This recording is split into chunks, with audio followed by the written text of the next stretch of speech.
Follow us and be the first to know. This is the Commerce Show. Hello, top of the day to you, Edo people and Nigerians across the world. This is the Comrade Show, and this is the segment we call the Comrade and Friends. My name is Comrade Lante Oriahi, and as usual, I am with the Musketeers of the Comrade Show, and that is talking of the Friends of the Comrade. Today, yet again, is another special edition we are having. Like we've advertised, we are very privileged to be having a very good engagement today with the MD of Edo Jobs, and that is talking of Ukinebo Dare. She's right in the house with us. It's going to be a very interactive section in that we expect Edo State people across the world to ask questions, particularly bordering on Edo Jobs and the role Edo Jobs is playing in this whole narrative of making Edo great again by the governor of Edo State. It's simple. We'll take calls at some point, probably 20 minutes into the program. We're going to start, taking calls. Callers will have about 90 seconds to ask their questions to allow room for us to take as many calls as possible. For those who are unable to be successful with calling, you can drop your questions or comments on the chat box on YouTube, Facebook, and even on Twitter and other social media network. Without much ado, let me quickly bring on the Musketeers. I'm going to start with letting you know that I have in the house comrade pharmacist Austin Iremiran. Austin Iremiran, I'm glad to welcome you to this program, brother. Thank you so much, Comrade Lamptey. I knew it that you were going to call me first. To our people, I want to say good morning, good afternoon, and good evening wherever you are in the globe. Today, the 20th of February, 2022, is another pleasant day for us to be in your company and to talk about Edo State. Our comrade said we have a special guest in the house, and I know that you'll be ready with your questions. Please stay tuned, enjoy the program. Remember the deal, always share. Thank you so much. Yes, please, let's share, and share. I equally have in the house our own doctor of letters, the one we fondly called Comrade Dr. Tony Agbonsebafe. Dr. Agbons, you're welcome to the program, bro. Thank you very much, Comrade Lante Ponsa Oriahi, and my brother, Comrade Pharmacist Austin Agboje Iremira, and our special guest. Thank you so much. Dr. Agbons, we may be having issues with your visual. We can't see your video. You probably need to check that out. In the meantime, we are privileged, and of course, we are glad to have in the house our special guest, and that is talking of Ukinebo Dare. MD Ukinebo Dare, you are very much welcome to the Comrade Show. Thank you so much. It's a pleasure to be here today. Thank you for having me. Beautiful, beautiful. So, viewers, please, if you are there and you are joining us, please share this broadcast. Let it go round. This is leadership meeting with followership. Like you already know, the Governor Baseki's government is a government that prides itself as one of the probably the government with the most engaging power that engages, mostly with citizens, and that is what this is all about. Ukinebo Dare, many of us know you, many Edo people know you, but they just know you as Ukinebo Dare. The first question to you is, who is Ukinebo Dare? May we actually meet you as Edo people? Thank you. Thank you very much. My name is Ukinebo Dare. I'm as you have said, the managing director of Edo Jobs. Edo State Skills Development Agency is our official name, but we are popularly known as Edo Jobs. About me as an individual, I have worked in the area of skills development and job creation for about 15 years now, and it is something that I'm immensely passionate about. It's a pleasure to have been in Edo Jobs since 2017. And what we have been doing is just charting the course, working in different sectors to ensure that we create jobs. The Edo Jobs team is a large one, and well, I'd love to hear the questions and be able to talk more about all those things. Thank you. Splendid. We're going to go straight down. Dr. Agbons, I know you are right in the house right now. I just want to ask you first, Dr. Agbons, what question do you have for the MD Edo Jobs? Thank you very much. I'm happy that my technical glitch is over. So I was just going to, first of all, send greetings to everyone on set today and the good people of Edo State and Nigerians who always follow this show. Please share this broadcast. MD Edo Jobs, Ukinebo Dare, you are very, very much welcome. So the question I want to ask you is figure and database. I've been ransacking the Edo Jobs website, getting as much information about what really happens with your agency. And I see that in the South region of Nigeria, employment rates, from some figures I got, employment rate, Edo State at the moment has the least compared to states like Rivers, Delta, Cross River, Bayelsa, and Akwa Ibom. So the figures I lay my hands on, these were from second quarter last year. I see that Edo just around 19-20%. So I want to ask you, what is it that your agency is really doing that we're able to come up with these figures? Okay, thank you. Yes, so it was really an honor for us when the statistics came out to show that Edo State has the least unemployment rate in the South, and that even we were much better than the national average. Now, the truth of the matter is that job creation is a long-term thing. It is that statistic came about as a result of many years of work, of consistent effort to create jobs. When Edo Jobs started, the first thing that we did after going around all the LGAs to get people to register and sensitize people, after we did that, we also carried out a study within the state to see where are the areas of highest potential for job creation, and not just jobs like, oh, let's just create any job. No, but jobs where people can see themselves growing, jobs where people can see themselves having a better life, building careers. We are very conscious of the fact that Edo people, we are highly entrepreneurial. We want something that's sustainable. So we found 5 major sectors where we already knew as at 2017 that if we continuously invest in building talent and building skills in those areas and attracting opportunities, definitely we will begin to see the long-term impact. So that's when we started investing in jobs in technology, agriculture, the creative sector, manufacturing and construction. And by the time the statistics came out last year, it was just like a testament to the fact that all the work we've been doing in supporting SMEs, the work we've been doing in attracting new investment into the state, the work we've been doing in the area of matching young people to job, training them, has actually been yielding the results. Thank you. Thank you. Splendid. I will just quickly go to Comrade Pharmacist Iremira. Comrade Pharmacist, what's your question for the MD? Thank you so much, Comrade Shu and Comrade Lante Baosaraki. I want to say I'm just very happy seeing and meeting Ukinebo for the very first time. I think she's relatively young. This is a ray of hope for the young people in our state, that young people, and even being a lady, can be given opportunity. I think kudos to the present government of the state. You are welcome, Madam MD. I would like to address you. Looking at going online, Edo Jobs was created in 2016, and the promise then was that 200,000 jobs will be created for the teeming youth of Edo State.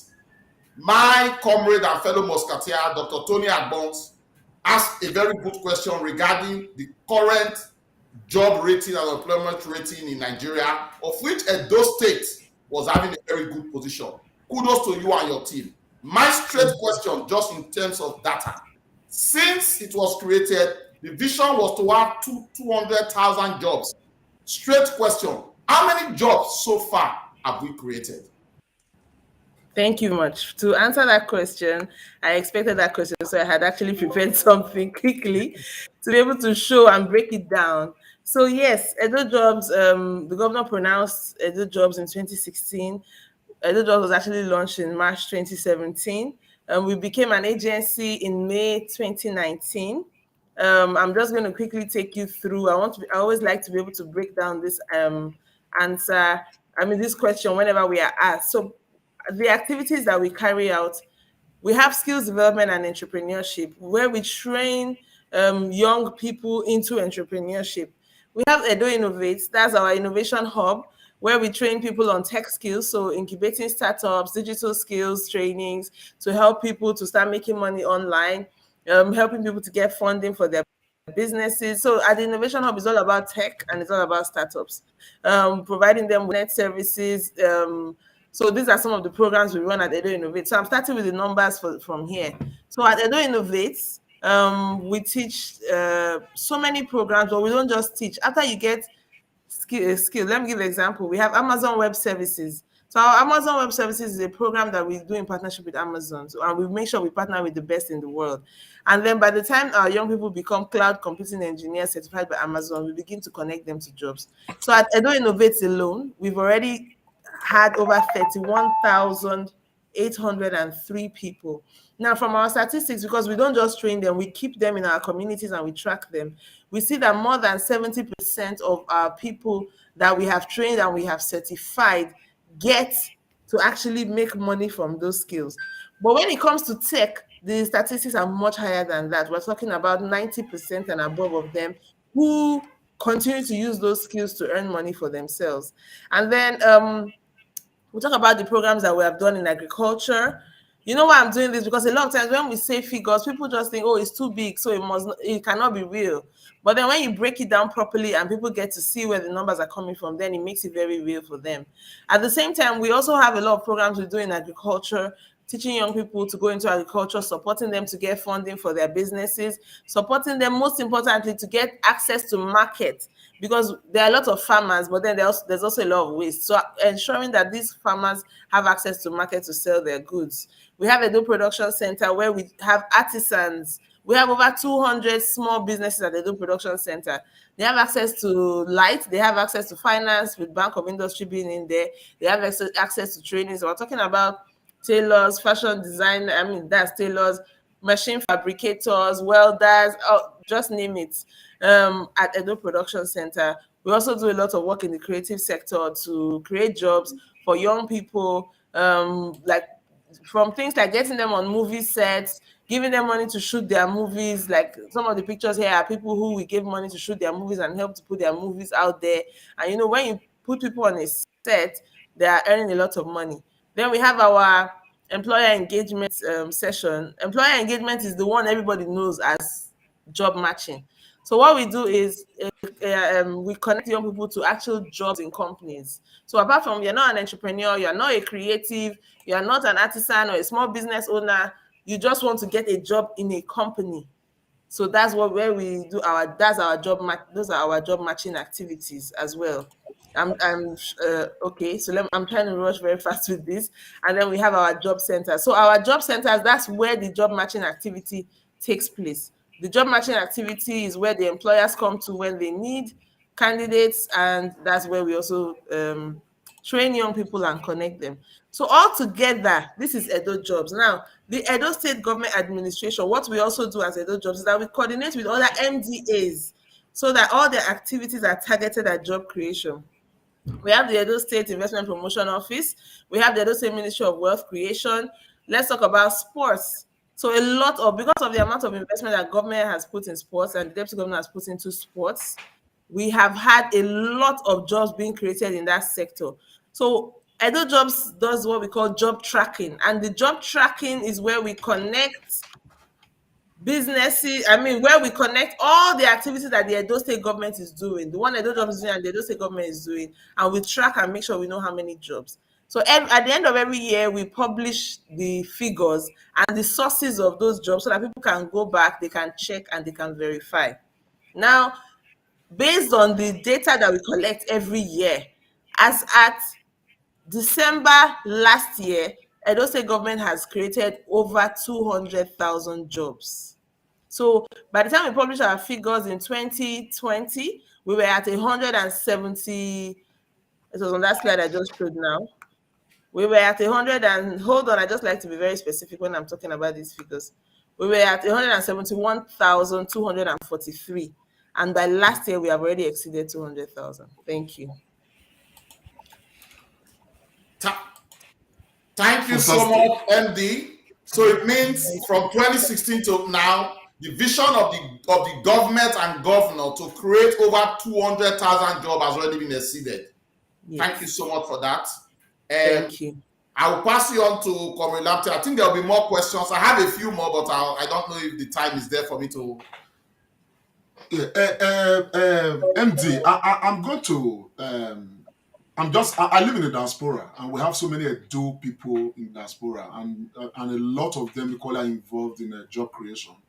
You know, people are doing a lot of things at home, employing 1, 2, 3, SMEs here and there. How have you been able to, of course, bring these SMEs under Edo Job as part of this whole arrangement, and of course link up with the Edo diaspora, community, because I know we still have a number of people that have not directly keyed into the programs of Edo Jobs, but yeah, their job, they create jobs and all of that. So, what are you doing in this regard? Thank you. So one major thing we're doing with SMEs, is actually two major things we do with SMEs. First of all, is that we support them with access to finance. So last year, the state government launched the 2 billion naira Edo State MSME Fund, where small businesses can get from 100,000 to 20 million naira for their businesses. It's done in partnership with Bank of Industry for the SMEs, and then for the micro SMEs, is done in partnership with Trust Fund Microfinance Bank. Now, what that does is, and we've been doing a lot of sensitization to ensure that businesses in the state, people who are employing, they can have access to funds to expand. But then when it comes to now market, because what's the sense of me expanding my business if I don't have people to buy? So you talked about the diaspora.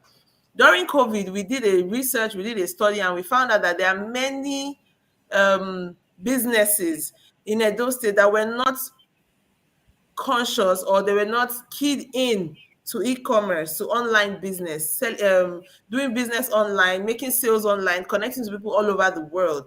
As a result of that, we kicked off a project.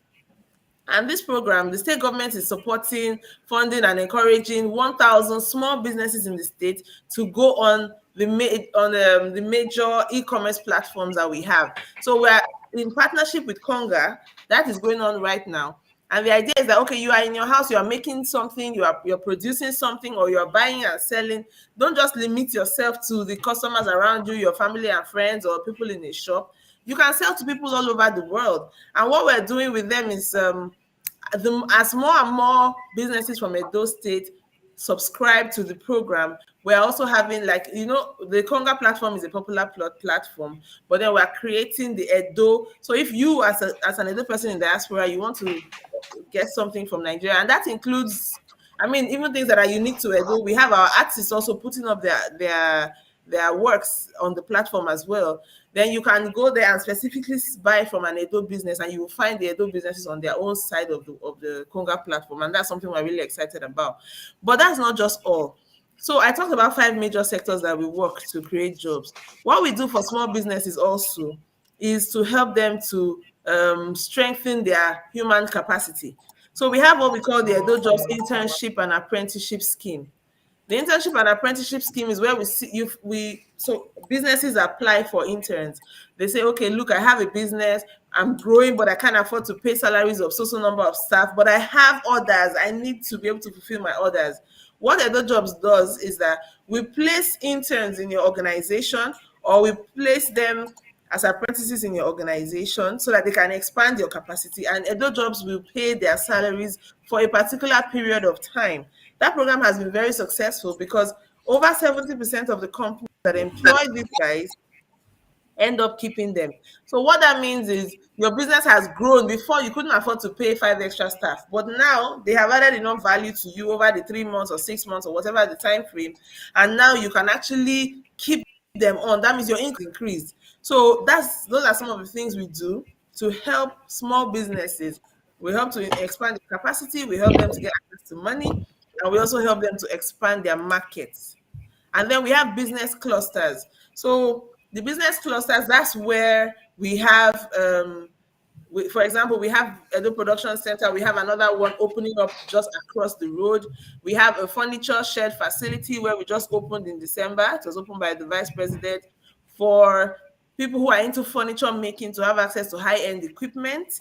We also have our Edo Creative Hub where creatives, content creators, we have equipment for them to come together to create and put their content out there.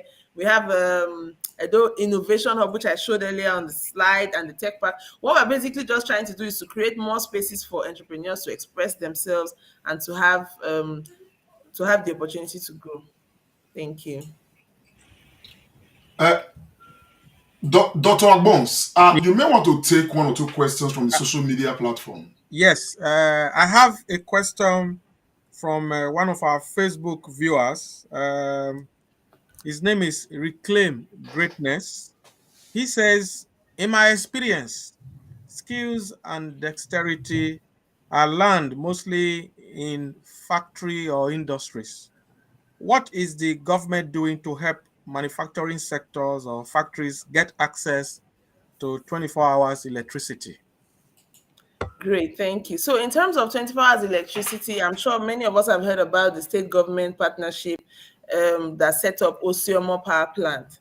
And what is happening is that Osiomo Power Plant is delivering 24 hours light to various facilities, and businesses within the state are already getting access by those state governments to that facility. Now, as much as the state government would have, I know that the state government would have loved for this to be available everywhere already, because the initial plan was for there to be a collaboration with BEDC so that this can easily be spread. But then the Osiomo Power Plant is quickly growing and cutting across so many. Even the street lighting that's going around the state is being powered by the same plant.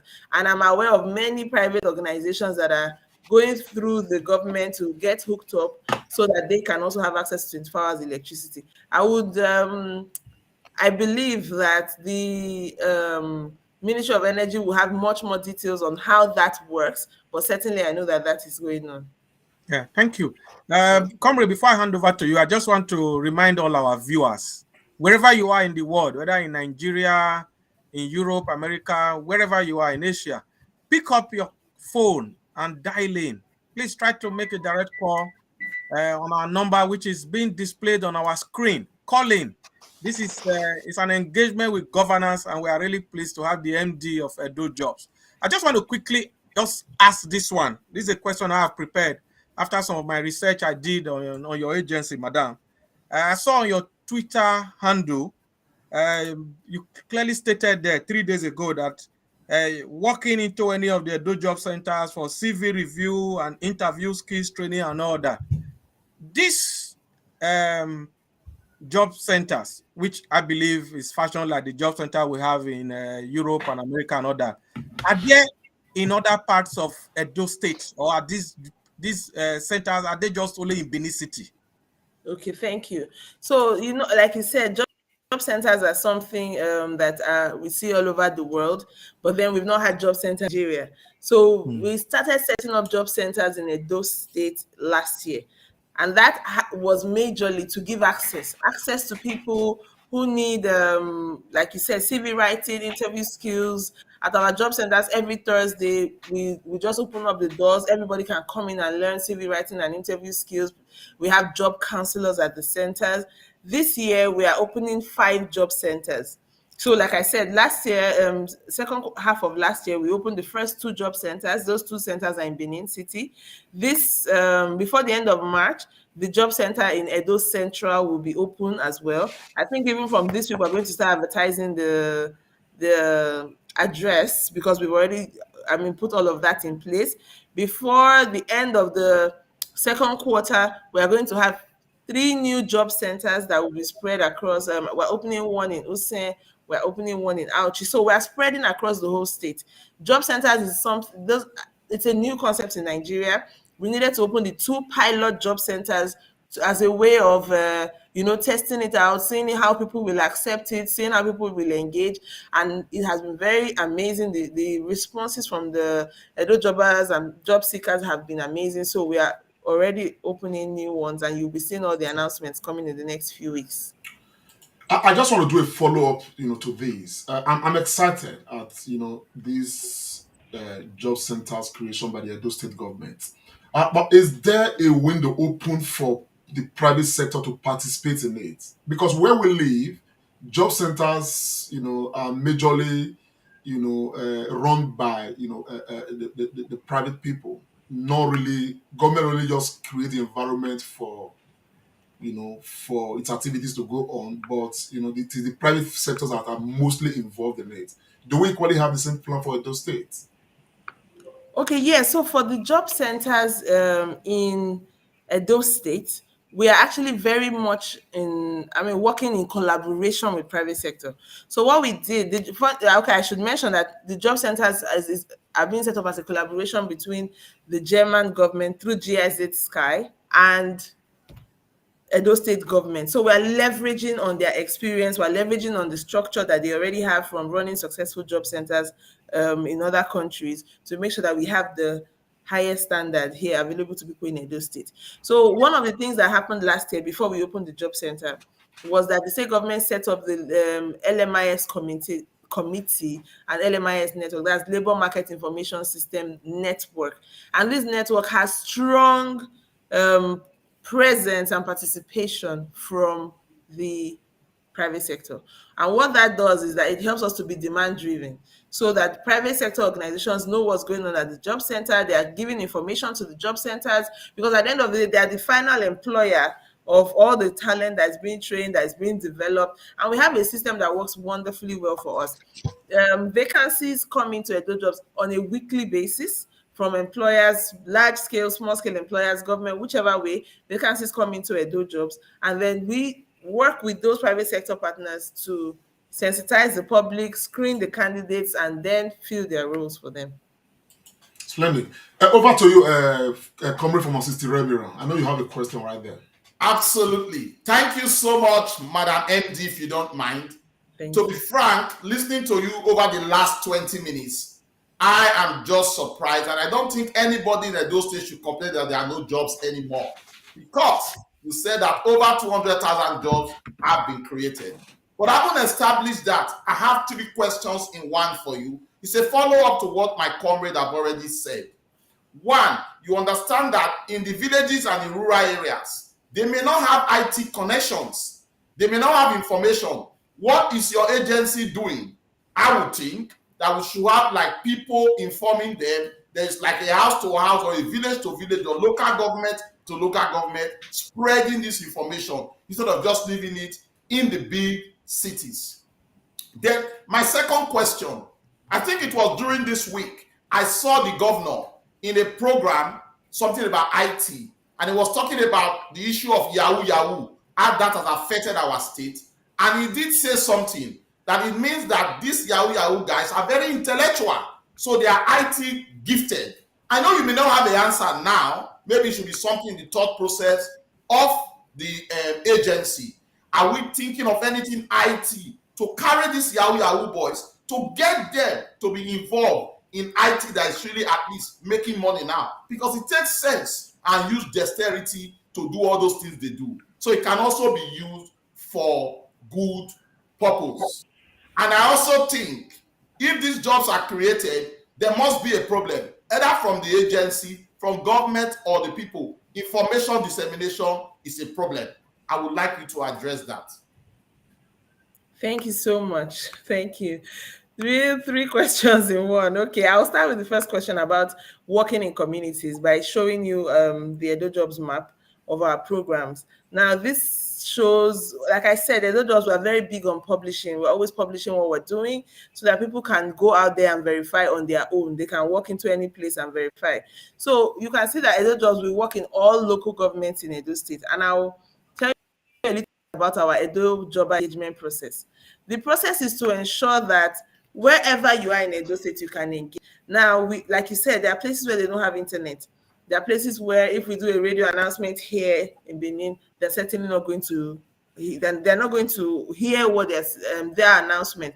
So we have what we call the Edo Jobs Network, the Edo Jobbers Association. And what this means, because when anybody comes into Edo Jobs or passes through Edo Jobs, we always say it's a lifelong thing. It's not one of, oh, you come, you are gone, bye, let's move on to the next person. No, because you might go through a particular program and that might not just click for you yet. You might still need more support. You can even get your first job and then the next year you want a better job. So it's a lifelong thing.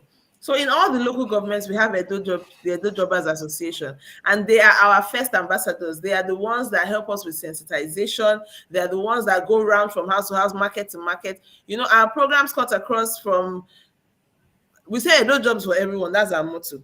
So that means from young people, for people who have a university degree, people who didn't finish primary school, it doesn't matter. We have to have programs across all segments, and that's what the association helps us to do. Another thing that we've done to help us to penetrate is that we have staff.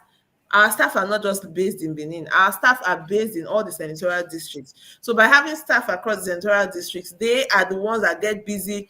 The staff, you are working in your own environment. So if we're having a program for widows, if we're having a program for people living with disabilities, if we're having a program for returnees, whatever the program is, the staff are the ones responsible to go around and sensitize people. We also do a lot of visits with community leaders.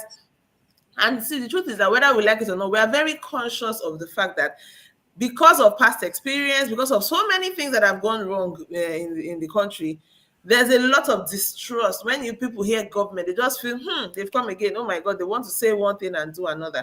And that's something we've really been trying to battle a lot. And what we do is just by being consistent, by always being willing to talk and engage like we're doing here today, by always being willing to show the results. And we did something very interesting last year. We reached out to leaders in communities across the senatorial districts. We had physical meetings and sessions with them. We brought people from their community, people from their local government out to say their own experiences. And by that, we were able to create a very strong network of leaders in communities who could say, okay, I have seen people that have benefited. So now when we have to get messages into those communities, we reach out to those people. And when I say leaders, I'm talking about religious leaders, I'm talking about community leaders, or just individuals in their community who have already on their own without government have already started making impact in people's lives. So they are surrounded by young people. So when we send the messages through them, it goes where it needs to go. And by opening the job centers now, we know that certainly that's going to make a huge, huge difference in ensuring that more and more people benefit. And we always create thresholds. Like I said, for the 2 billion naira fund for the Edo State micro SMEs, we have thresholds. We must have particular percentage coming from the local government, particular percentage of people living with disabilities, particular percentage of women. So what that does is that all our activities are geared towards ensuring that everybody gets into the net and everybody can benefit. So the second question you asked was about, then when it comes to tech, we also have tech. So we have a partnership with a company called American Towers Company, and they gave us rural ICT centers in 3 communities outside Benin. So at those ICT centers, we run our programs like computer appreciation skills, and we're taking it up a bit now because we are in a partnership with Udacity. So normally the very high-tech, so I'm going into your other question now. Normally the very high-tech programs like cloud computing, artificial intelligence, software engineering, people would have to be coming to Benin for that. But with those centers, now more and more people outside Benin are having access, and we intend to expand all of those programs as well. And the Yahoo boys? So for the Yahoo boys, this is something that is a big issue here. It goes way beyond just, Yahoo boys are intelligent or they're making money. As an individual, now this is my personal perspective, as an individual, when we begin to see that most of the people that young people are looking up to are representing the wrong morals, because whether we like it or not, it is stealing. So if you see that a lot of your young people, like when we had our retreat at Edo Jobs this year, when we're planning for the year, we had to tell ourselves that, look, right now, we are competing with Yahoo. They are our biggest competitors. We are telling young people, apply yourself, build your business. You can be everything you want to be. We are pushing young people into big careers in technology, big careers in creative sector, but they have a choice. They can look to the left and say, this other person, they don't have to do all this work, and they're making money for themselves. So why am I now? Why do I have to go through this hard road? The narrow way, the right way sometimes is more difficult than just doing it anyhow. So whether we like it or not, we cannot afford to have a generation of people whose consciences are gone, because you have to sear your conscience really bad to be able to just enjoy the fact that you are living off other people's sweat. So it's a big problem for us. It's not something we can ignore. It's not something the state government can ignore. Yes, we are strategizing. We are thinking of ways to go around it. We are thinking of how to make sure that more and more young people are not falling into these crimes and these vices, so that we don't have a terrible situation on our hands in the next few years. To be honest, it's already a terrible situation. But yes, we just have to find a way to, first of all, stop more young people from getting in there by letting them see the opportunities that are available for them to do things the right way. And then look into how we are going to be able to reform. Because I believe that there are some people who are participating in internet fraud who probably feel that's their only option. So there are some who can be reformed, who can still be rescued, who can still find their consciences back from wherever the hardship of life has thrown them into. But then those who are recalcitrant and who insist that they must live up the sweat of others will definitely have to face the law. That's just the truth. Yeah, I must thank you, Madam MD. I think you answered that quite passionately and honestly. It's a very difficult one. It is on that note that I want to read what Divine Greatness said. In fact, he was actually corroborating what you said. He said Yahoo boys are not ready to work for anybody, whether government or private companies. You can't pay them. These guys are multi-millionaires. No salary will fit satisfy them all. But we will continue to do our best. I believe by the time you continue to do your best and take that agency to El Dorado, they will have no choice but to toe the line. But thank you so much for your honesty. I'm happy with your answer. Thank you. Yes, thank you very much. I come from my sister Iremira. I quickly want to go over to Dr. Tony Agbons. I know you have some questions there. Dr. Agbons, over to you, sir. Thank you very much, our chief host, Comrade Oriahi.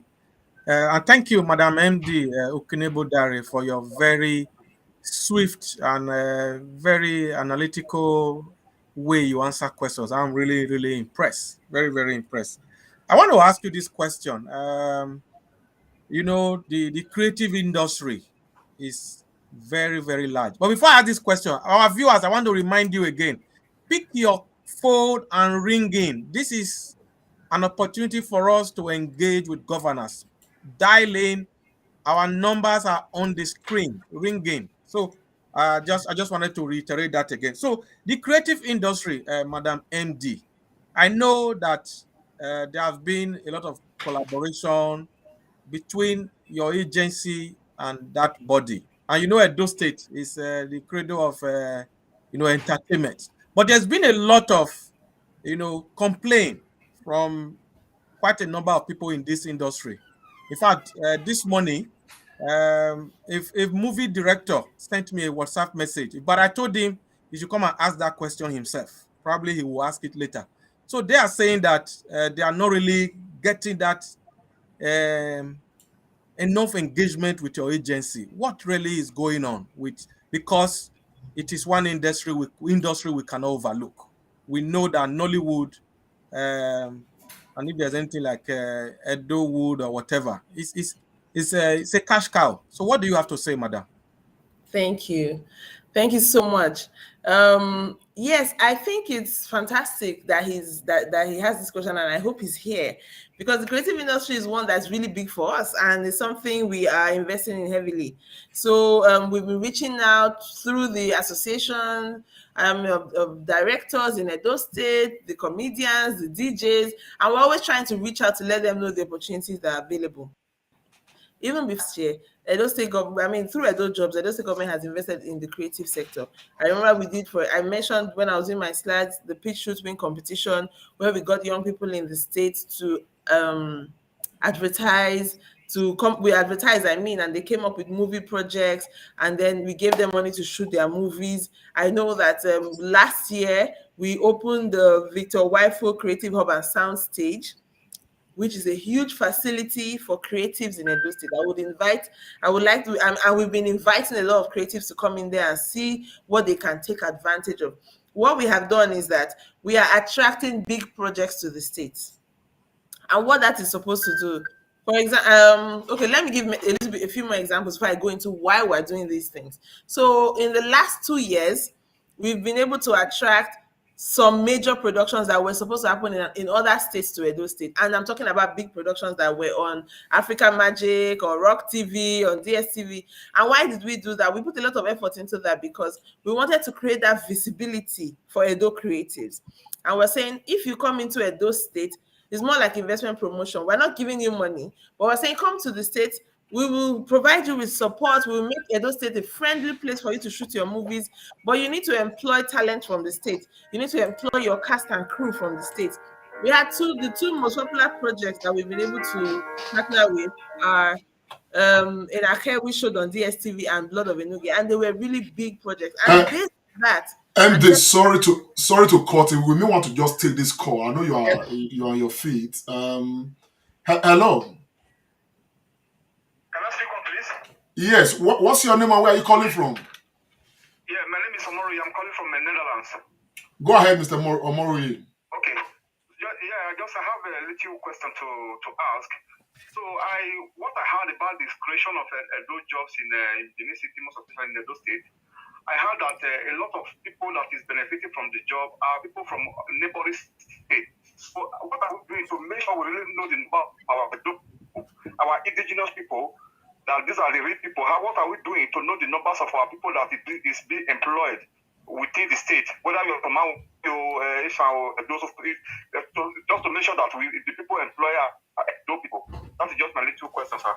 Thank you very much, Mr. Omori. Over to you, MD. Thank you so much. This is an accusation.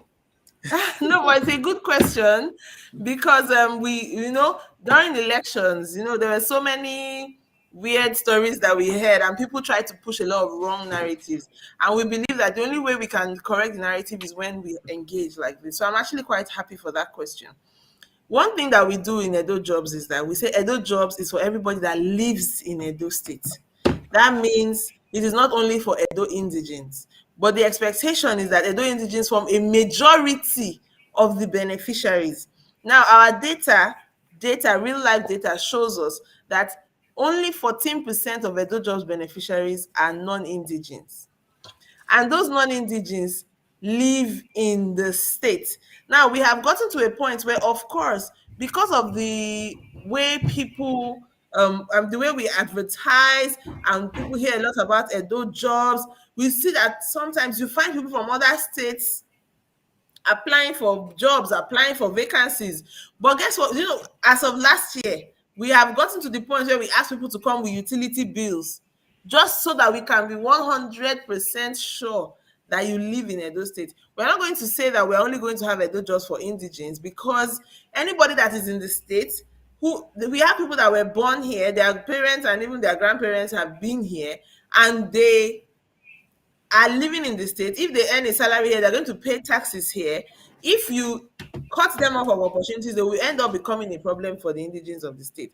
I think that if we have a platform and we have only 14% of non-indigents benefiting, then we should not take it as if it is something bad being done against the indigents.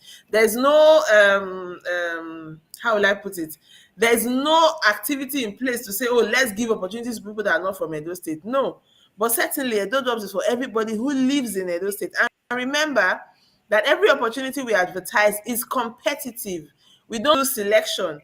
So you're just sitting in your house and somebody just calls you and say, oh, come and take this opportunity. No, because that is not a fair process. And because that gives room for corruption, it gives room for nepotism, it gives room for all sorts of things that we do not stand for in Edo Jobs. So that means that every opportunity is advertised. The people we are advertising to are people in Edo State. Of course, once people from other places might see it, but our target, our audience is people in Edo State, radio station in Edo State, TV in Edo State. But you find, like I said, I know very well where that narrative came from. It came during the elections in 2020, where some people were just trying to create false impressions and to try to rubbish the good work that the governor had done. And we published all our results, and it was very clear that only 14% of the people that benefited from Edo jobs are non-indigenous and they live in Edo State. Thank you. Splendid. Thank So, you very much. before the call came in, the commissioner was answering a question I asked. Yes. Collaboration with the creative industry. Yes, exactly. Please, just you were almost rounding up. If you can just finish up with that. Yes. Madam. So I was saying that for the creative industry, by bringing in big projects, we have seen a lot of investment coming into the state. And the fantastic thing is that right now, we are in fact, I'm trying not to let a cat out of the bag because we're about to announce a very big partnership next week. But we have seen a huge partnership that's going to create so many jobs for creatives in Edo State, whether they are sound engineers, directors, editors, whatever the case may be, even makeup, hair, fashion. I would encourage you, the person who sent you that question, to just make sure they are following Edo Jobs, because that announcement is coming out really soon, and amazing things are about to kick off. Thank you. Thank you very much, Madam MD. As I listen to you, honestly, you sound to me like somebody speaking to me from the private sector. Because for societies that have developed, okay, these societies are driven by the private sector. Now, I'm a bit uncomfortable that all the discourse has been what government has been doing in partnership, mostly with international bodies and all of that.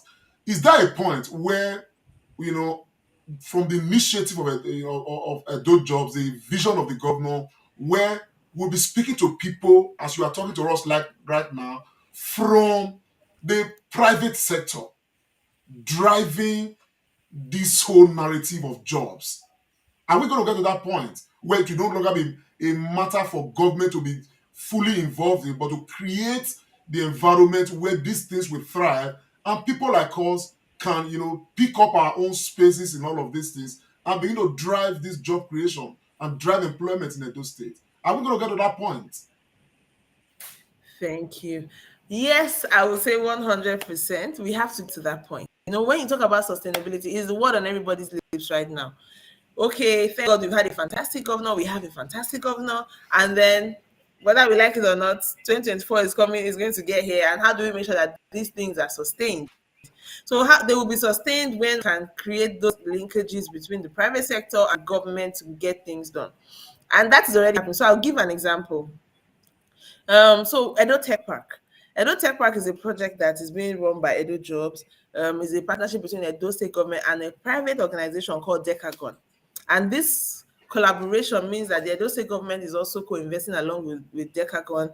And they are running a program, a 6-month program, with that, a fully residential program for software engineers.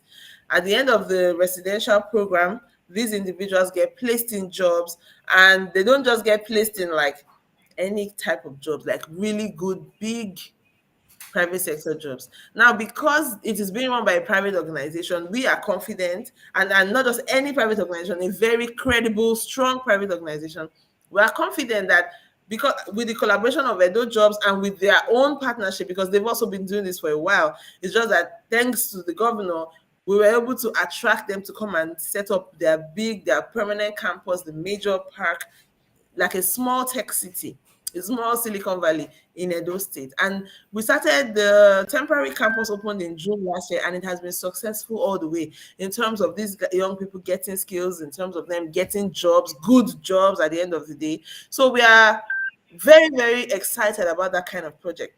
The partnership that I'm trying not to announce, which I will not still announce, for the creative sector, is one between Edo State government and a major private sector player in the creative industry as well. So as much as possible in all the different sectors where we work, we are looking to those private public public-private collaborations to ensure that they work going forward. Because at the end of the day, the private sector is the major consumer of the talent that we're producing.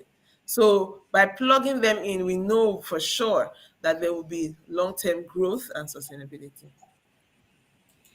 Thank you very much, MD. Viewers, I do particularly those state people across the world. Please, you can pick up your phone and dial in. The number is displayed on screen. On our social media handle, we've equally, pin the number down.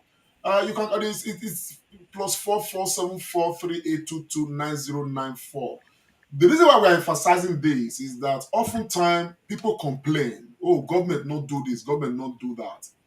When it's time to engage like this, people just don't engage as much as we expect them to do. Please ask your questions right now, because the person who is driving Edo economy is right here.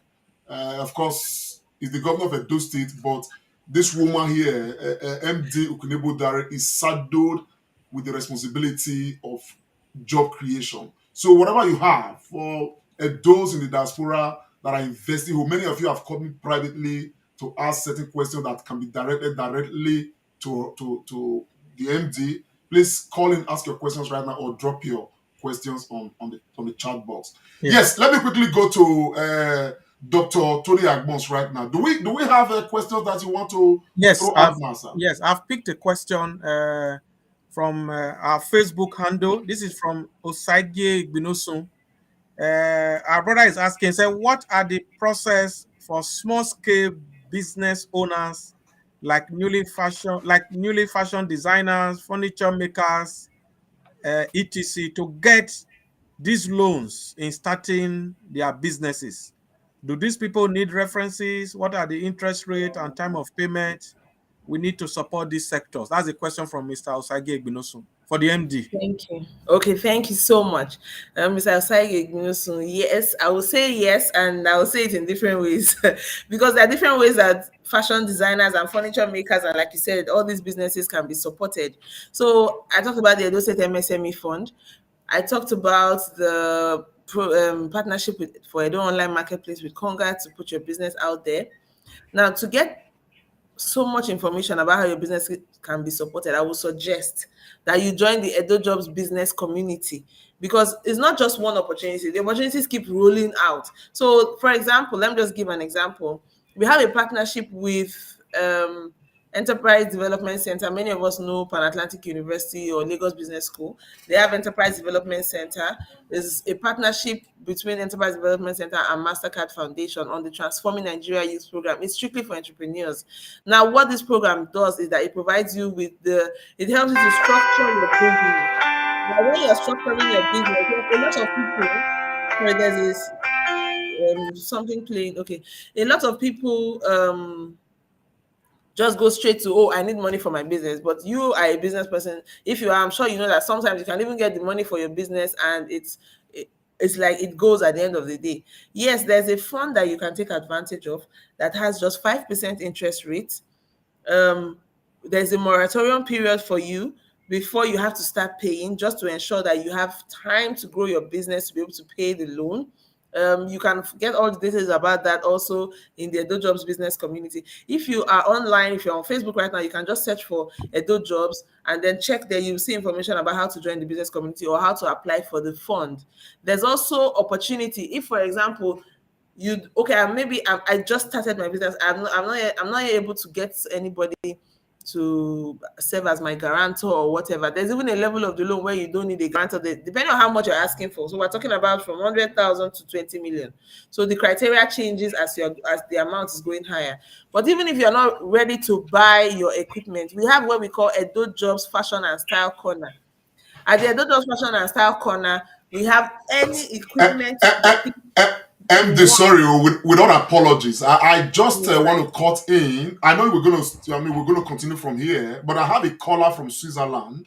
Okay. Let's just take his question, because this program is actually meant for the people to call in and ask questions. Yes. Hello. What's your name and where are you calling from? Good evening. My name is Mr. Moriye. I'm calling from Switzerland. Good evening, the Comrade Show, and good evening, the MD.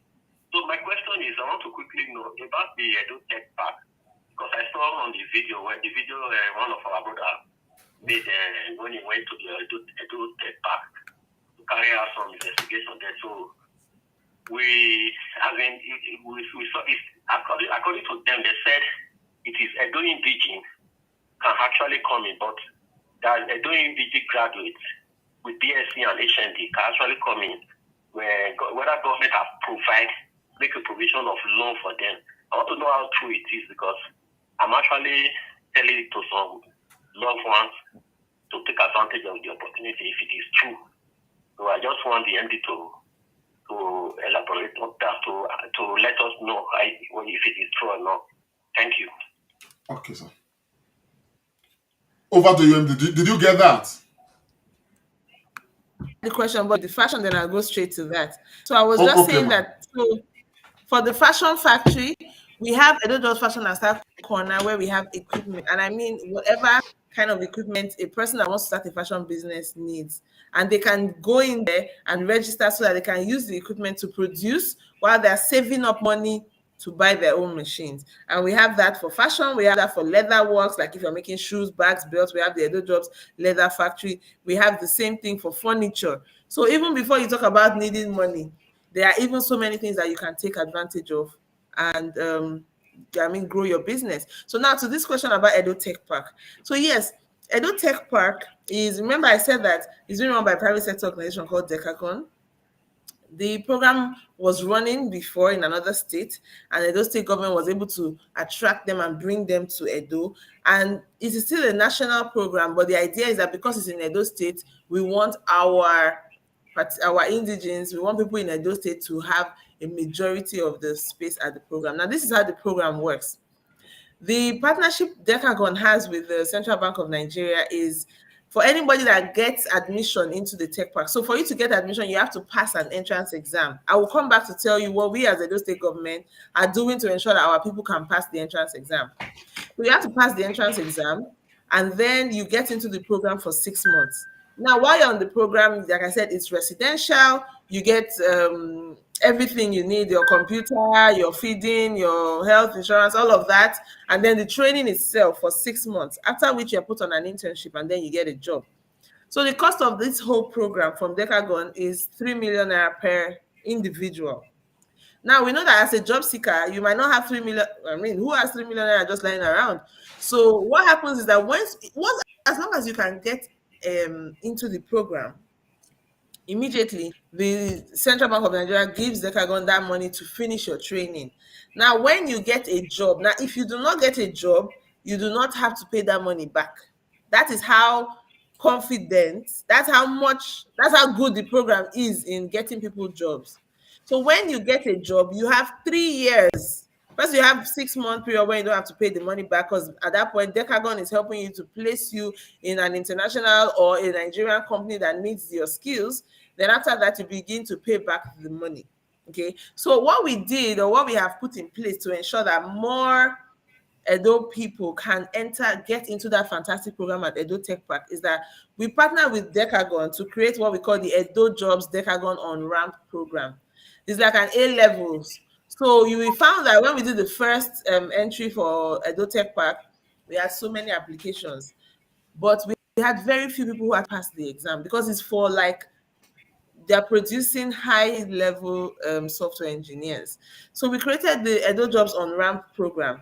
Remember earlier I talked about Edo Innovate. Edo Innovate is where we teach all the other tech programs and certifications that we have at Edo Jobs. So the on-ramp program lasts for a month, where you get trained to make sure that you have the skills that will help you to pass the Edo Tech Park entrance exam when it comes. That on-ramp program is just like every other Edo Jobs program. There's no cost associated to you. You're not paying anything. All you have to do is come to class, take the program, be serious, so that when the next entrance exam comes, you can pass it. Okay. So yes, please, to the person who asked that question, tell your loved ones they should all match to Edo Innovate, or they should get to any of the job centers. They should reach out to us online. Our tech programs are available online and in person, and even in our centers outside Benin. Doesn't really matter where they are, they can participate so that they can prepare themselves to be able to go into Edo Tech Park. And even if they're not going into Edo Tech Park, they can find other pathways because, like I said, Edo Tech Park is focused on software engineering. But there are other tech pathways that we focus on as well at Edo Innovates. So whichever tech pathway they are interested in, they will be able to find their way right from computer appreciation to the next level, to the next level, to the next level, and they don't have to pay anything for those programs. Yeah. Thank you very much. Comrade Pharmacist Remiran, over to you. I know you have some questions there. Certainly, I just want to say that with this interaction, I'm just very happy because I can see the positive energy that Uki is dissipating this evening. It just clearly shows that youthfulness and age is very important if we must meet current times. Well, I'm keen to read a question and a comment from Israel Wekme. I think it's very weighty and it should supersede my own question. So if you permit me, I'm going to read what Israel Wekme has just said. He said, "Good evening, Uki. I'm quite concerned about the creative economy, especially in the neighborhood of capacity building. Might I ask how some of us can quietly align ourselves to building capacity and being part of this process? I think so much about the value chain in this regard. Meanwhile, thank you for the visionary imperative of Victor Wifi Creative or Sound Studio." But my question will be that Mr. Wekwe has asked, if you can speak to that, please. Thank you so much. Thank you also, Mr. Israel, for this fantastic question. Yes, I agree with you that the creative sector is one that we need to pay a lot of attention to. And I mean, building and strengthening that value chain is something that we're doing a lot on. In terms of capacity building, remember I spoke earlier about bringing in big projects to the state, projects with big budgets that can pay our creators in Edo what they should. Now, the idea is when we sat and this with players in the creative sector and we asked them, what are the things that will make you come to Edo State? Because Edo State government is not giving you money to come and shoot a movie. We are saying, bring your money to come and shoot. So what can we do to attract you into the state? The first thing they said was talent.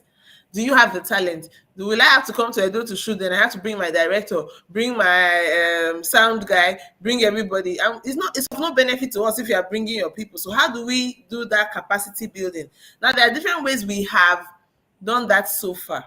Like earlier this year, we had a program we ran in partnership with Rock Studios, thanks to their partnership. And we had them train 65 young people in Edo State on the skills that Rock Studios is one of the major investors in the creative sector in the country.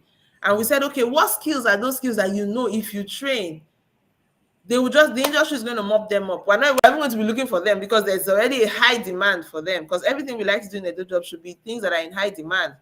And we train people we train sound recordists, we train directors, we train people for camera and lighting. And the response of that has been so fantastic. So now these movie projects that are coming into the state, they already have that confidence that, okay, when I come, I can get people that have been trained by Rock Studios. We're not just saying, oh, they were trained and we're not sure of the quality. And then there's also, some of them have been taken for internship programs, because in the past, Rock Studios has actually taken interns from us who ended up doing very well in the industry. So this is something we're doing.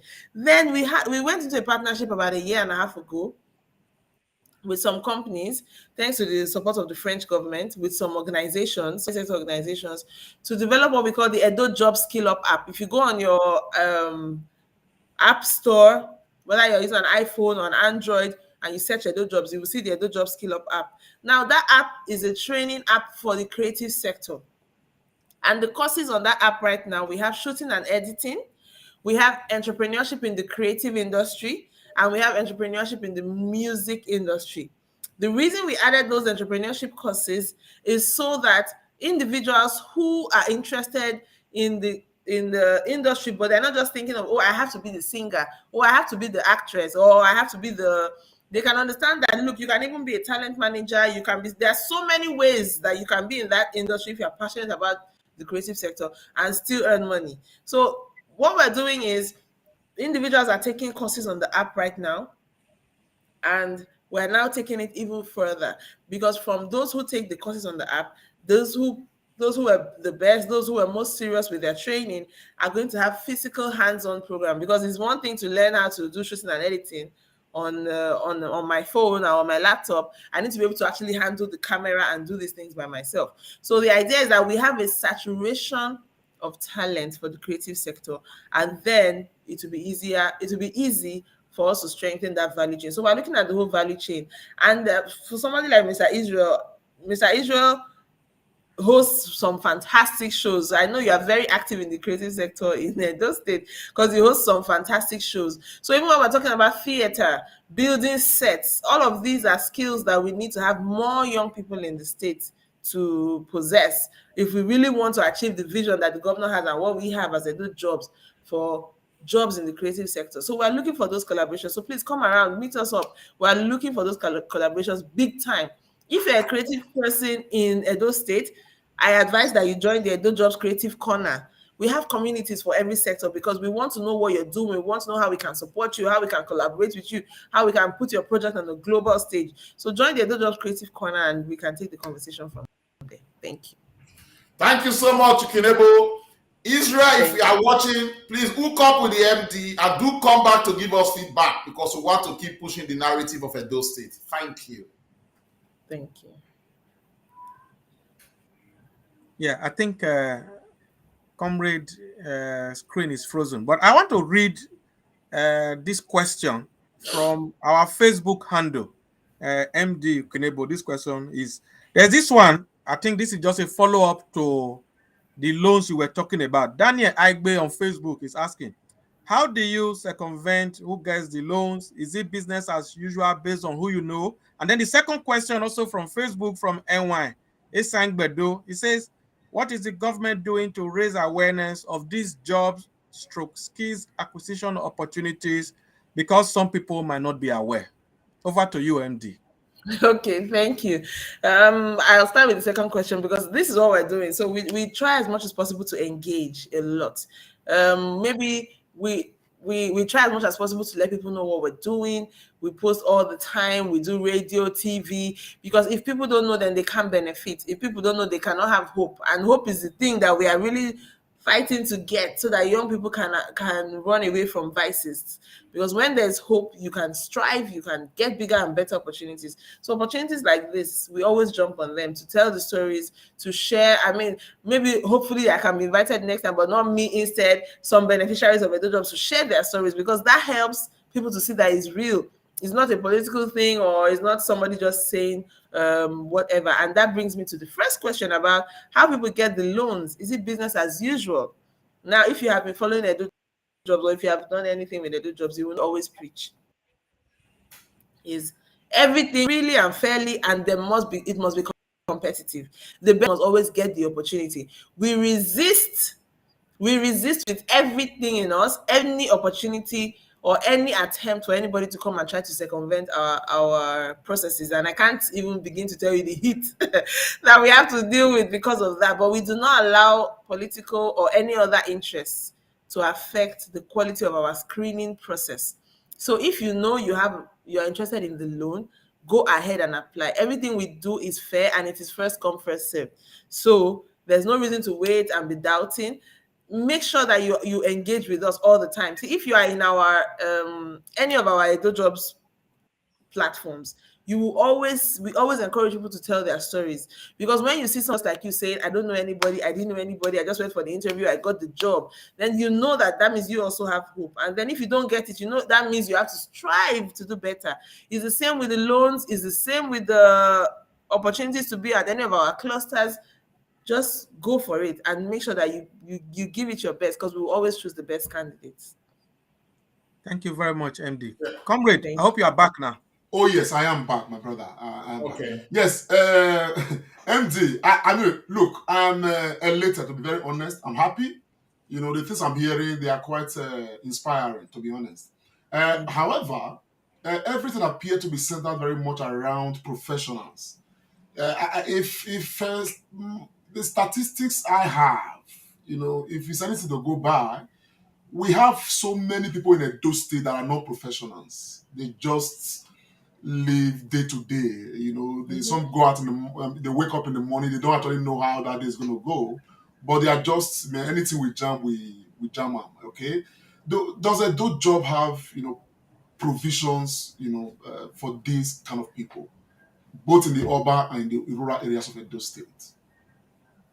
Thank you. Yes, we do actually. That's very easy because, like I said, the jobs for everyone. So we make sure that we target our programs to different groups and different sectors.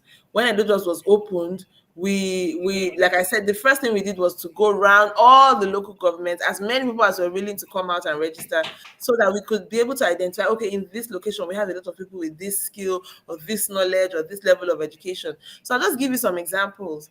Let me start with the Edo Jobs Internship and Apprenticeship Program. So the apprenticeship side of things is for people who want to learn a skill, or for people who have learned but they were not really able to start. So like last year, we in Edo North, in all the local governments of Edo North, we partnered with the local welders. We got young people that wanted to learn welding, and we placed them in those locations so that they can learn and they can grow and they can be there. And we are the ones paying paying them while they're there. And at the end of the program, we gave them their own welding machine, but still saying, look, you their boss, can you give them a space in your space there so that you can still be seeing them, you can still be watching what they're doing. We have programs in catering and event management. We do programs for just the regular things, like hairdressing, but we don't just do them randomly. Okay, things like natural skincare production and all that. We do them based on the fact that we go to an environment, we see that there's an opportunity, there's a need, and if we train these people, they would actually have customers. Then we do those programs. So we work for everybody, like every group of people. I remember one very profound thing that happened to me when I first, when we were doing our assessment, when I first went around all the local governments, is how every environment is different. And then you get to some communities and you realize that there's very little economic activity. But when you get into that community where you see very little economic activity, you can barely see a shop. All you're seeing are places of worship. That's all. Different religions. That's all. Everything else is a house. You will still see one small talk shop there, and you see FMCG products from the big FMCGs. You will see them in that tiny shop. So the question is, money is not being generated here, but money is still leaving to go to all these big companies. And the first question we ask ourselves is, how do we replace these products that these individuals are buying from the big companies who already have more than enough money to take care of themselves? How do we ensure that they can produce these things for themselves, so that instead of money leaving the community, money is being generated within the community? And then, so we even start saying, how do we even help them to package these things so that they can send it out, sell to other people, and then money starts to come in? One of the things we did in response to that was in Ilushi, we did fish drying and packaging, because we saw that the women did a lot of, getting fish, they dry it on the fire in the local way and sell within the community, which was good. But we said, okay, let's teach you how to properly package it, and then let's connect you to an aggregator that will buy from you and be taking it out. So that way your product is going out and money is coming back to you. We do a lot of aggregation programs. We work a lot with farmers to get people that will buy their products in bulk, help teach young people around them how to do packaging for their products so that it can go out, and so many other things. So it's actually general. Yeah, thank you very much, Thank you. MD Ukinebo Dare. I just want to quickly stretch a bit. The MD has talked about FMCG, just in case for our viewers. Those are fast moving consumer goods, like things that we use all the time in the house. These are products and services that we use all the time, like candles, toiletries, and cosmetics. No, little consumables. Yeah, that was a big one from Kunebo there. Thank you, madam. Thank you. Okay, thank you very much, Dr. Agbons. Yes, maybe we break and down more. I think that is why. Yes, over to you now, former sister Iremira.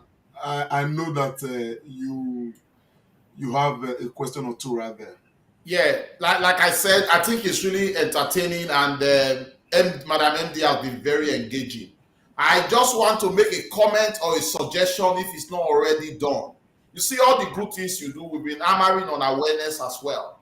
I just want to say, I know it might have been done already, but it's good for it to be emphasized. This information, if they are breaking down in our local pidgin English, on our radio and even in our local dialect, because people will understand it more and they'll be a bit more engaged. If you are not already doing that, I would suggest that that should be done by your agency. I wanted to ask something about agriculture, but you've said that already. But another area I'm interested in, which we are known in Benin, is carpentry. Growing up in Ikpoba Hill, as soon as you get out of the Ikpoba Hill River, stretching up to that road, up to Ewa Road and the beginning of Third Secular, I used to know that you have parades of furniture shops around there. And furniture making is something very big in our state. What is the agency's engagement with these artisans to grow that sector? Okay, thank you.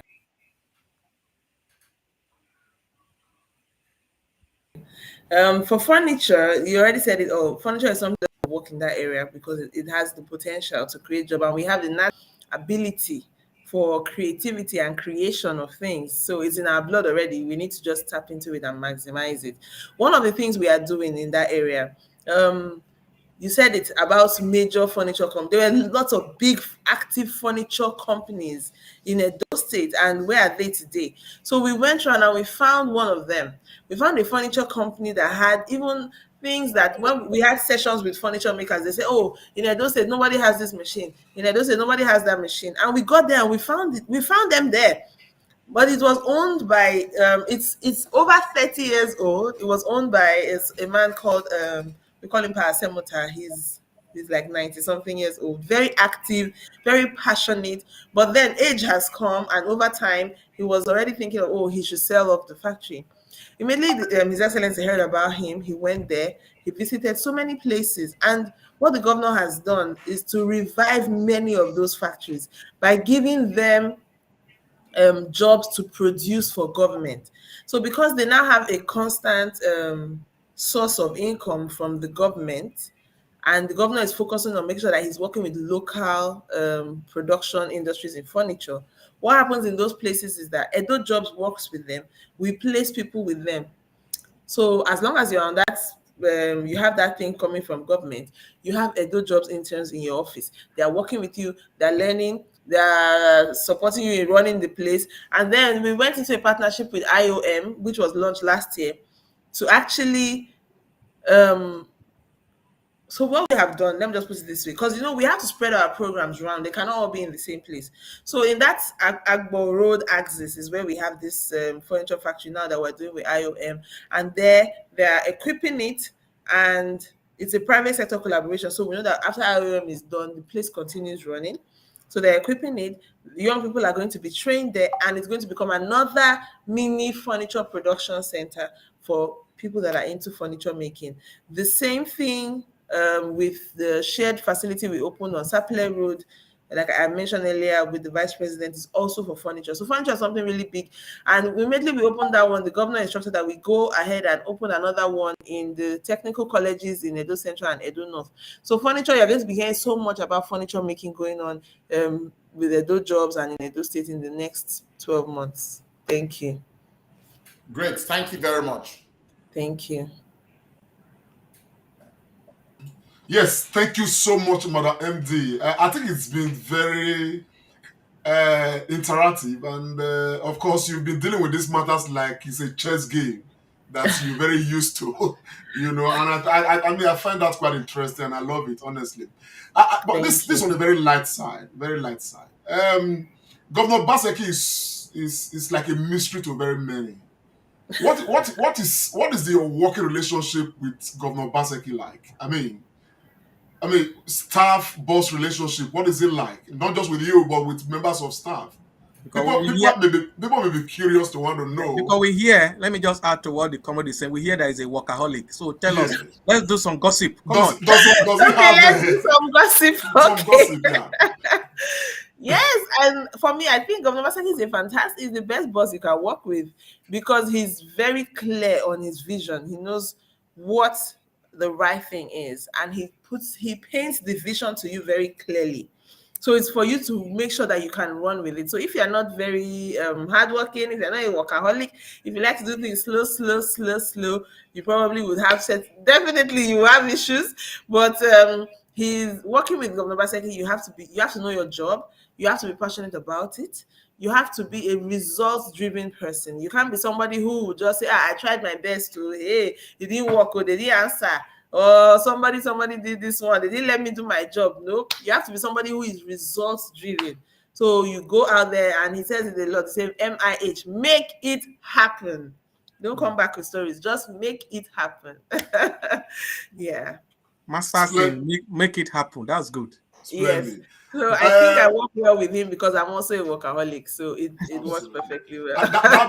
That brings me to the last question as we are running off. Yeah. MD Ukinebo, Yes. how do you unwind? What do you do? Because from where you sound, it looks like 247 working. Do you have time at all for other things? And if you do, what do you really do?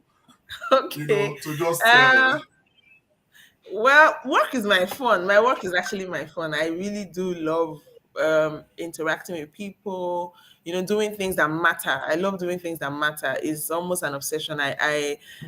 So my work is my fun, is my relaxation.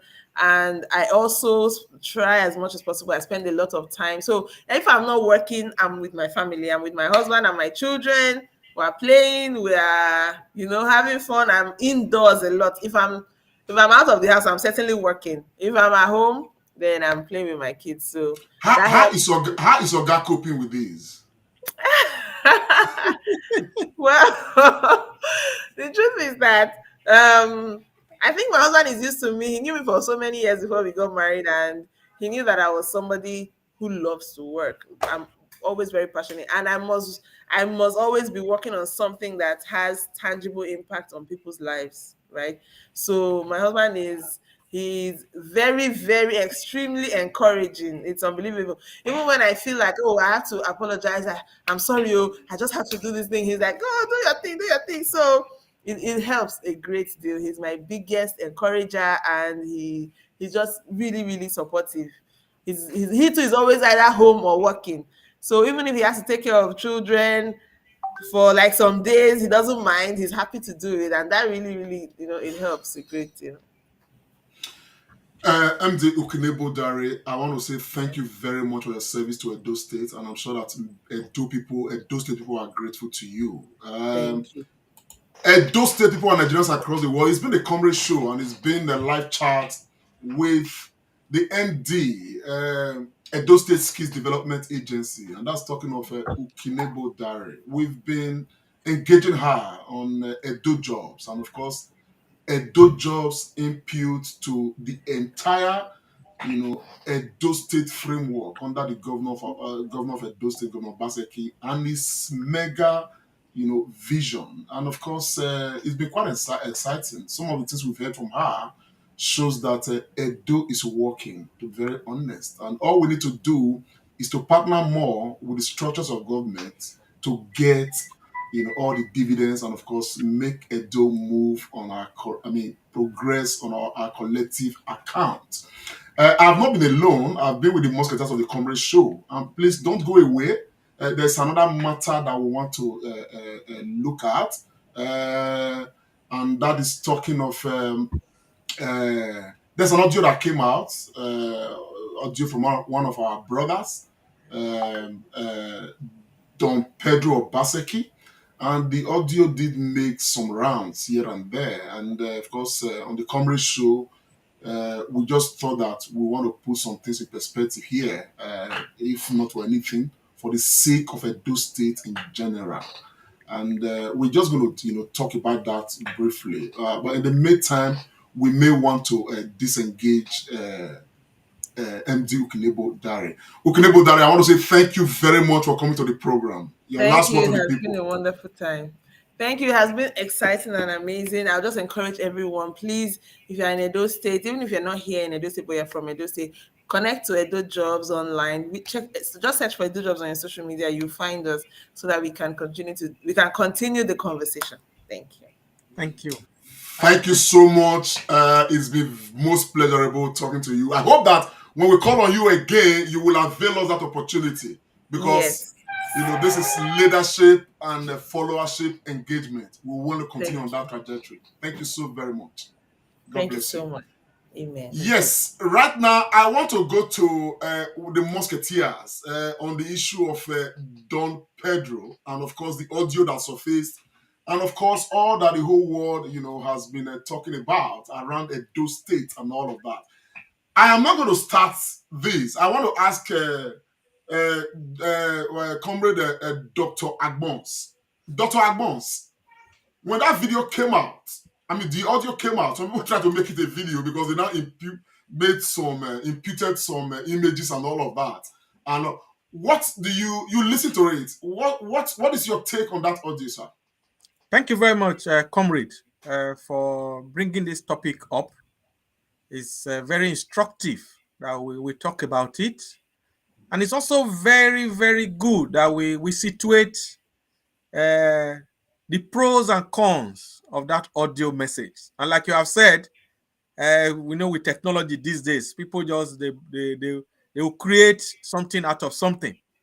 I just want to say this and to clear the air, because we understand some of the doings behind certain things. We have our ears and eyes on the ground. I want to let a lot of our people know that that audio was a chat that was going on in a WhatsApp group, where our brother Don Pedro is a member. And I think they were analyzing some issues related to Edo State. And he made that audio as his own contribution to the discussion. What most people in the public space are not privy to is what the conversation was about, but we are privy to his own audio that came out to the social media space. But other contributions in that WhatsApp group, a lot of Edo men in that group were also not aware. But the point I want to make is this: some of the points that our brother Don Pedro Baseki raised in that audio, some of them are not very, very pleasing to people that had a wide donors at heart, like me.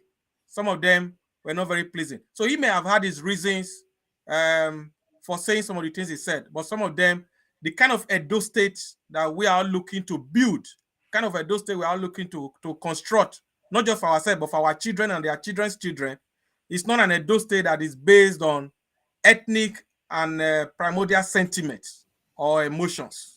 So he may have his reasons. So I want to say that the only area that I really want to take our brother to task is the Beninization. I'm just constructing this that he alluded to. I don't think that is really the case in our state at the moment.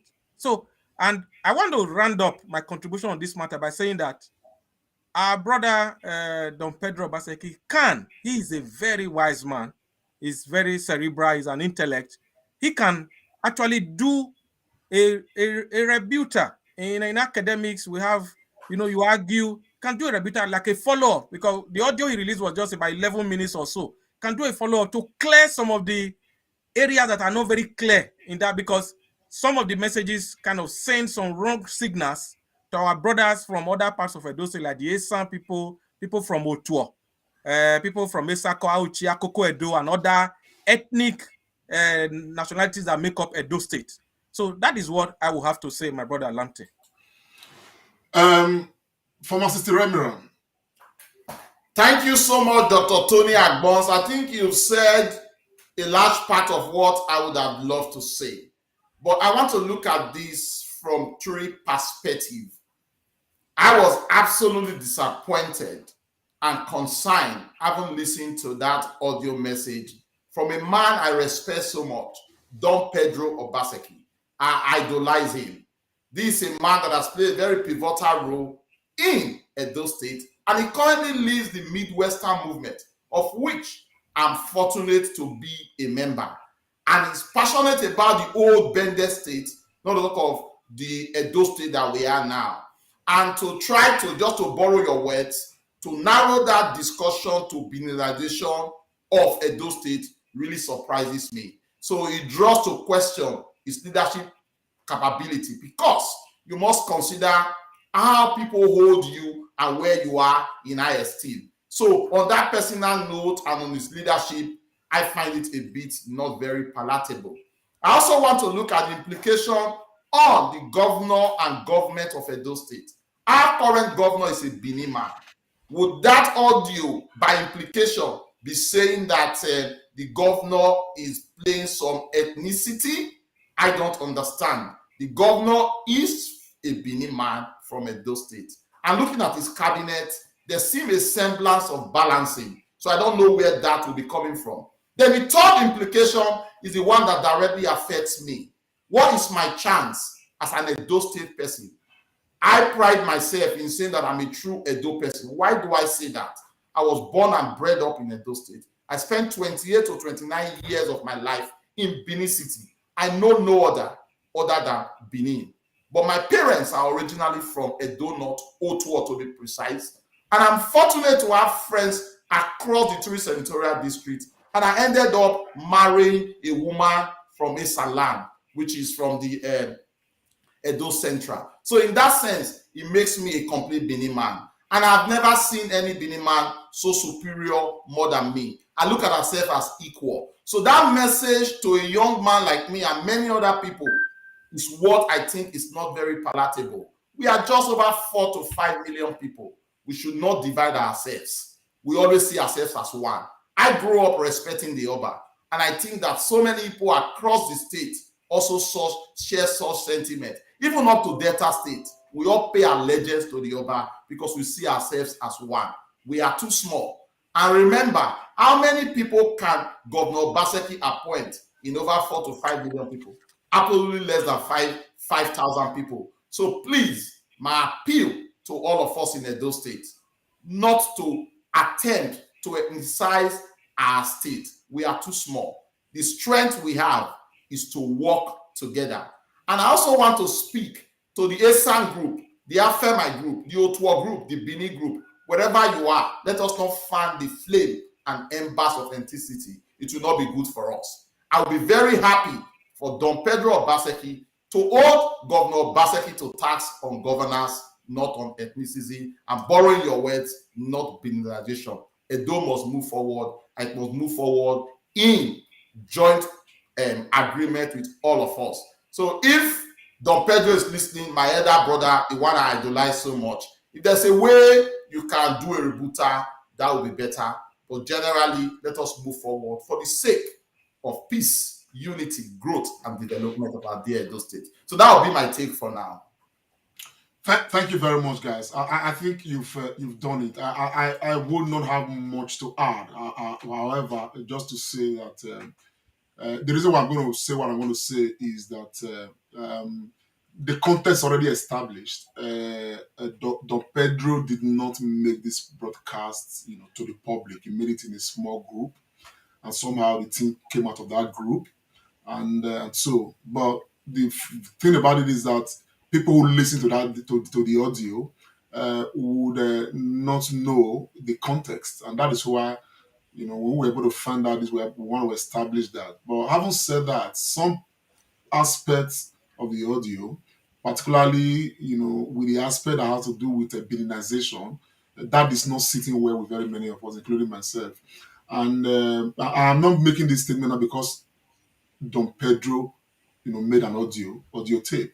But I'm saying this because there are so many people whose voice we are not hearing, who are not, making audio and all of that, but who feel the same, who have this Beninization intent in them, who have this, who are very, who have this ethnicity, ideology in them and all of that. And I'm going to speak to all of us. Edo State is a very small state, and unless and until we all start seeing ourselves as one, Edo State must not be run on the basis of ethnicity, but on the basis of qualification, those that can do the job. And that's the only way we can have a better state. And again, looking at the figures given, when some of us did go to check the statistics, we can definitely not, finger the. As a matter of fact, we probably should be accusing the governor of making, positions available to more Benins than other ethnic groups, instead of, what came out of the audio. But having said that, I think that Edo State should be governed, it should be led by people who are most qualified to do so, irrespective of where they come from. I don't mind if it's an Esan person who's the governor of Edo State, and Esan person is Esans make up more commissioners and all of that, provided they deliver on the job and Edo State is moving forward. So I think that all of us we need to preach, unity amongst Edo people, because a lot of people are beginning to key into this narrative to divide the state. We have a lot to win together if we stay united as a people without any ideology of division. I am an Edoma by birth and by inclination. I am an Esan man by birth and by inclination. I am an Esako man by birth and by inclination. I am an Onwan man by birth. I'm from Edo State. So let's not be divided. This will be my own take on this matter. So Edo people, now so me see am. I Yes, know see you am are pass very like that. correct. You are very Yes, correct, my sir. brother. And on that note, I want to say that we want to joyfully, announce the arrival at the Royal Palace of the Omonoba Nedo Ukwa His Royal Majesty Omonoba Nedo Oba. A phone call coming in Yes. Let's take it before we go to this announcement. before I announce something. Hello. Hello. Yes, sir. What's your name and where are you calling from? I want to contribute. I don't know if you guys have. What's your if name I and can contribute. what's your name and where are you calling from? I'm calling from Glasgow. No, sir. Glasgow. No, sir, Glasgow. Go ahead, sir. Yeah. What I just want to say, just a few words, is that concerning the matter we are talking about, how Edo is going to move forward and all that, I really have to add to what what you are just saying, that everybody, no matter where the leader come from and all that, I really appreciate that, and I have to borrow your word as well.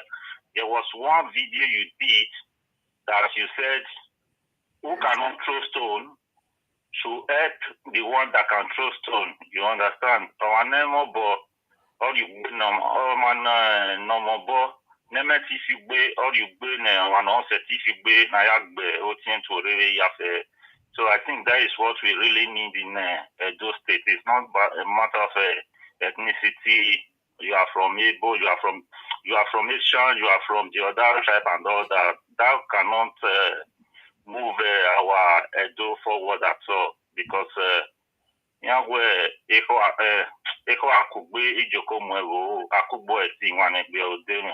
so that's what I have to say for now, my brother. Thank you very much, sir. Thank you, no, sir. Thank you very much. So as I was saying, comrade, on a very happy note, yesterday, Okpa and Eloa, I hope I've called that one before some elders will take me to task. Eloa physically came to the palace of His Royal Majesty Omonoba Nedo Oba Ewai II Ogidigan. You can see in these visuals, they arrived yesterday. So, Comrade Pharmacist Remira, what do you have to say? Finally, these artifacts, these two, they have landed at the palace of the Omonoba. What do you have to say, my brother? Thank you so much, Dr. Tony Agbons. I think for the last 6 months, it's been epic when they released it in England and all the stories we said about it, and it finally coming to the Royal Majesty at the palace. I think it's something good. I'm just happy. I'm expecting more to come, and for the palace and the Edo State government to come to a very good agreement on how all this will be done, so that we begin to bring money to us. Yeah. Because in everything, it's all economy. But overall, this is good news, and I'm so pleased. Comrade Lamte Ponsariaki. Siwo. Okpa and Huelao is back at the palace. Yes. I think that we are beginning to get, holistically unified with our spirituality. These artifacts, they are a huge missing part of our identity. And predominantly as a dose, we have predominantly be going about, with some missing pieces of us. And I can tell you that this marks not just the beginning, it marks part of the process of unifying ourselves, holistically with who we really are, Edo people, Ibile Ibinu, Ibigodo Migodo,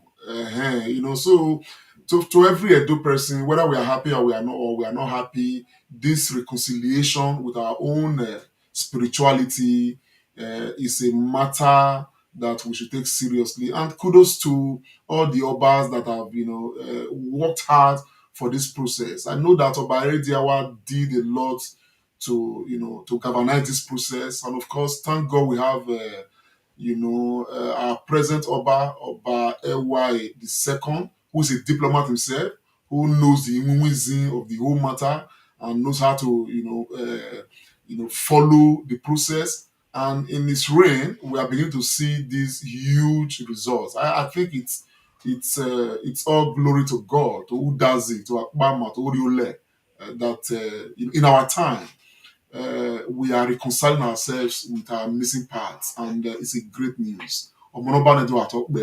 It's And well, just to put a little icing to what Comrade Oriaki have said, we also want to appreciate very deeply and sincerely the effort of the Edo State government led by His Excellency Governor Godwin Noregas Obaseki and his team, and then the federal government as well, through the Federal Ministry of Information and Culture, Yes. or all the good work, the Nigeria Embassy in the UK, and because this is just the start, and many more of our artifacts are going to be on our way. And like Comrade Pharmacist Iremiran said, these artifacts have to generate income. We have to be the center of the world. People will want to come and see them in their natural location. So I just hope that the next stage we want to hear is that we really have, I know that it's a very touchy issue, but hopefully we'll get to a middle ground on that issue, that we have a museum where people from all over the world, people will be traveling from all over the world to come and see this artifact. Because when you see artifact in their natural environment, it's a different ball game. Absolutely. So because Edo were Owa or Yowa. Exactly. So I'm really happy. As an Edo State person, as an Edo State man, I'm really happy that in our time we are seeing all these things, because this battle has been long. Yes. And now, so we are really, really happy. So, Comrade, I hand over back to you. We'll see. I will quickly hand over to Pharmacist Remiran. Pharmacist Remiran, still on the engagement with leaders across Edo State and Nigeria. Something is happening on the 27th. Please, can you tell us about that? absolutely, we almost forgot that. How dare we? Our viewers, it's been a refreshing one. The Comrade Show has started on a trajectory. Today we had Ukinebo. Last week we had the Commissioner for Education. And next Sunday, by the grace of God, the 27th of February 2022, we shall be engaging with a man that needs no announcement in the whole of Nigeria. Talking about Professor Pat Utomi of Lagos Business School and former presenter of Patito Gang in the early 1990s. He will be with us to discuss the dynamics of 2023 election and Nigeria's quest for effective leadership. I want to encourage our viewers, everybody that means well for Nigeria, especially those from Edo State, to keep a date with us next Sunday, 6 p.m. Nigerian time, 5 p.m. UK time.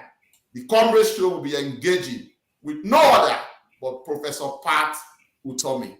Please keep a date with us and come and hear from the lion's mouth. Yes. So, Edo people and Nigerians across the world, this one is not just meant for Edo State people. This is it's going to be a national exercise. We are going to be engaging directly with Patutomi, like Comrade from Austin, as Iremira has said. It's going to be exciting because this is all about 2023. Of course, for those who know Patutomi, will definitely know that this is a man who is very pro Nigeria development, who is pro, proper democratic process as far as Nigeria is concerned and all of that. And he has a lot. And is equally leading, a lot of us to have an alternative, that would jumpstart a process of better governance as far as Nigeria is concerned. So he has a lot to dish out. So next Sunday, 27th of February, 6 p.m. Nigerian time, as already said by Comrade from Assistant Remira, is going to be a huge day with the Comrade Show, Comrade and Friends, engaging directly with Professor Pat Utomi on the dynamics of 2023 elections and Nigeria's quest for effective leadership. Comrade Dr. Agbons, how excited are you? My brother, my excitement is at rooftop. I cannot just keep how excited I am. And this is a scoop and it's exclusive to the Comrade Show as we engage with a quintessential and cerebral polyglot and political dynamite like Professor Pat Utomi next week Sunday at 27th of February 2022. Look, if you are been watching this show, get ready, get your questions ready as we engage this pan-Nigeria. He is surely the real deal. I can't wait for next Sunday to come. Thank you, Comrade. So how did you guys pull this through? We will leave that for, the secret of the spirits are left for the spirits. Exactly. But having said that, we must give great kudos to our angel, Dr. Loretta Boroko, who's working assiduously behind the Comrade Show to get a lot of things going. And of course, the entire team for the role and roles everybody's playing to keep these things going. So definitely, we are going to get Buhari to come to the Comrade Show at some point. We're going to get all the presidential aspirants as much as we can to come to the Comrade Show to talk to Nigerians. And so we have all the pillars, we have them behind the Comrade Show, the Board of Trustees members and the leaders of the team and all of that. And so, of course, kudos to these guys, to all you guys here. I mean, to the Board of Trustees members, to Ambassador Matthew Biki Waifu, to Sister Dr. Loretta Uboroko and her husband, and all of the pillars that are helping to push this. There are even some names that we just cannot mention in the public space, but they are there. I think the point is that as Comrade Show team, we want to provide an alternative to this space, so that people can have something to rely on, and that is the trajectory. And kudos to you guys, honestly, that you guys are pulling this off. And meanwhile, Edo State people must understand that the engagement with Edo State political leaders continues. And I want to remind us, let us know that we have applied to the Commissioner for Information and Communications, talking of Barrister Emata. Hopefully after 27th, we are going to be playing host to him. Everything working out. We keep the engagement going. And please keep being part of the process. If you are not yet following the Comrade Show or subscribing to the Comrade Show, please do. It's pure engagement. This is where leadership meets with followership. Next Sunday, 27th of February, Professor Pat Utomi will be here live to talk to us about the dynamics of 2023 elections. And of course, the quest by Nigerians to have a more effective leadership. On that note, my people, just your last word, my brother, Comrade Austin Iremiram. Thank you so much, Comrade Oriaki, and my ever-respected Dr. Tony Agbons. And of course, our wonderful viewers. I think it's been great. To have Ukinebo with us today has been very engaging. I thank all the Edo State people. I want to say, as the week commences today, I wish you all a better week, all the best, and we'll see you again next Sunday. Thank you so much from my end. Yes, Dr. Agbos, over to you, sir. Your last word for this segment. Thank you very much, our chief host, Comrade Lante Ponsa Oriaki, and my erudite brother, the Mr. Gento, Comrade Iremira. And I want to thank those that called in today. Our brother, Mr. Mori from Holland. Our brother, I didn't really get your name, from Switzerland. Tomorrow too. Amoru too, okay, from Switzerland, thank you. And our brother Nosa from Glasgow for calling in. And all others that dropped messages on our Facebook and YouTube handles. The questions we read out. Agbe, Wekbe, our brother Sage Gbinosun, so many others. I'm not able to call your name now because of time. Thank you all so much. And our viewers, those that stayed glued on your TV set, on your mobiles, and your devices watching us. We are here because of you. Thank you so much. And please don't forget, keep a date with us next week. And do have a very pleasant week ahead. God bless you all. Thank you very much. So, viewers, Edo State people and Nigerians across the world, it's been a comrade show and a comrade and friends. Live media chat, the media chat. This is the place where leadership meets with followership. My name is Comrade Lamte Oriaki. Of course, you've heard from the team. It's going to be a great day again next Sunday. Keep a date with us. Bye for now. Comrade Show. Wait. Comrade Lamte Oriaki.